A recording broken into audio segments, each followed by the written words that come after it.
How's it? Welcome back to the channel. So I had a question come in, wanted to know how a lucid dreaming practice could be beneficial for your waking life. So there's a couple of the obvious ones that there's been a lot of studies and stuff done on it in the past where you can practice real life waking skills in your lucid dreams, and that can help you to learn and understand that skill better in your waking life, which is something that I have not made much use of in my own personal practice.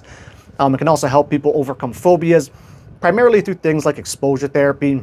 And I guess in a roundabout way, I kind of did that, or maybe even kind of practiced a waking life skill in my lucid dreams, where long time ago when I first started my current job that I have right now, close to a decade ago, I didn't realize how much public speaking was involved in it. And at first I really hated that aspect of it. Like, I wanted to quit my job several times over that.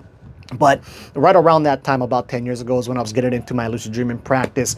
So I did this sometimes, on purpose when I was lucid, but also most of the time was just me kind of finding myself in front of groups of people, kind of just talking and trying to share my thoughts, in my dreams. And the main thing it showed me is, like, when I wasn't caught up in my head, like I feel like I'm doing it for work or I'm going to mess up in front of people, and I was just sharing, whatever, thoughts and feelings I had on something, or trying to share a topic. Not only did I not like it, but I actually really enjoyed it and kind of loved it in a way, which in a roundabout way actually got me to go ahead and make my channel. Because the old me would have never have wanted to shoot videos of myself like this and put them up on the internet. So, I guess in a way, we have my dream work practice and my current job to thank for, me going ahead and making this channel.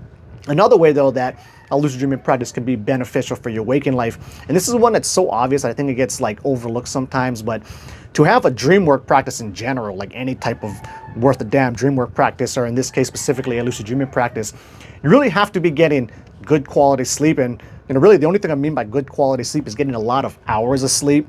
Where if you're only sleeping 5.5 hours a night or something, you are not going to have, a very active dream life, because in the first couple sleep cycles, as you're going to sleep, you're typically going through all your deep, deep, what they used to call dreamless sleep. Definitely not dreamless, but it's typically not dream heavy, and not like REM style dream experiences are typical within that deep sleep stage. So, you're just not going to be having that many REM style dreams. But then as you hit hours 7, 8, 9 of sleep, you start spending exponentially more time dreaming. So if you want to have a good dream work practice or a good lucid dreaming practice, you really have to be getting, a good number of hours of sleep, which is kind of ironic thing for me to say right now, because for the past year plus, I've been so deep back into video games that, my lucid dreaming practice has absolutely taken a pretty big hit, the past year or so, as I've been just dedicating so much time to video games. But also kind of related to that is, when you really start paying attention to your dreams, whether you're lucid or not, you just start, looking for, hopefully your dreams aren't terrible and negative all the time, but just looking forward to the types of, adventures you'll find yourself on when you go to sleep. You start having lucid dreams semi-often, maybe even up to several of them a week. It can really give you great motivation to actually want to go to sleep earlier, and you won't feel like you're wasting your time, and you don't feel like, hey, I want to stay up and play video games. Hey, wait, instead of doing that, it'd be really fun is to go and have the best video game experience imaginable in this lucid dream. So I'll just go to sleep and do that instead. So this can give you good motivation to want to go ahead and sleep earlier, sleep longer.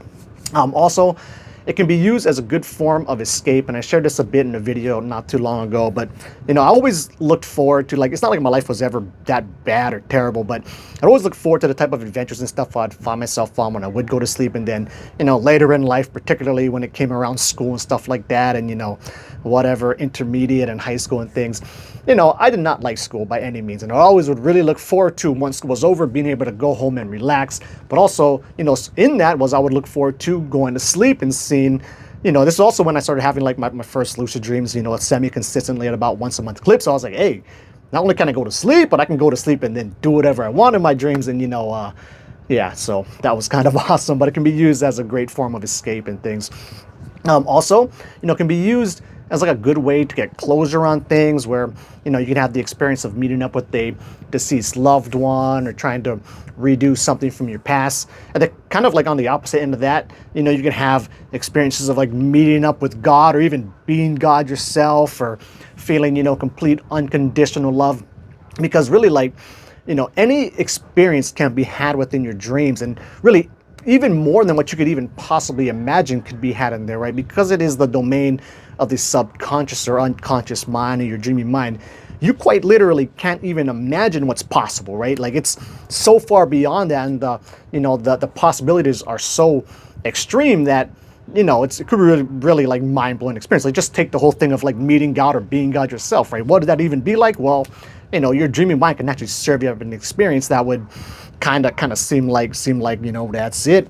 And then kind of on that topic, but circling back around to the meeting a deceased loved one thing is, whether you're really meeting up with your deceased loved one's spirit or not, almost like doesn't even matter, because what is undoubtedly, a fact is you can have the experience that you really truly did meet up with your deceased loved one's spirit. And so, that could be a great, really impactful, meaningful experience to be had. And then I'll close it off with this is like, since, whenever you're in your lucid dreams, right, you're always working hand in hand with your subconscious mind, right? It's like a teamwork effort. And your subconscious mind really is by far the dominant force in there, right? So in order to get anything done, you really have to learn to have a nurturing, like a teamwork relationship with it.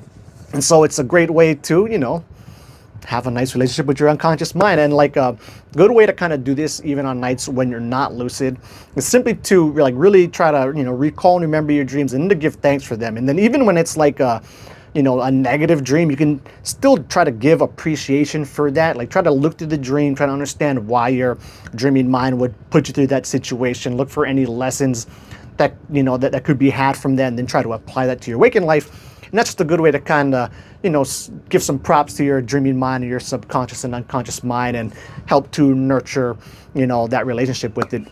And kind of on that topic too, it's like within my waking life, I can have beefs with my mind sometimes, but it feels like when I'm dreaming, I really do feel like my subconscious mind is there to really like help me out. If you're really trying to go for a particular type of experience, you can absolutely train your mind to start serving you up, that particular thing that you're trying to, that particular experience that you want to have.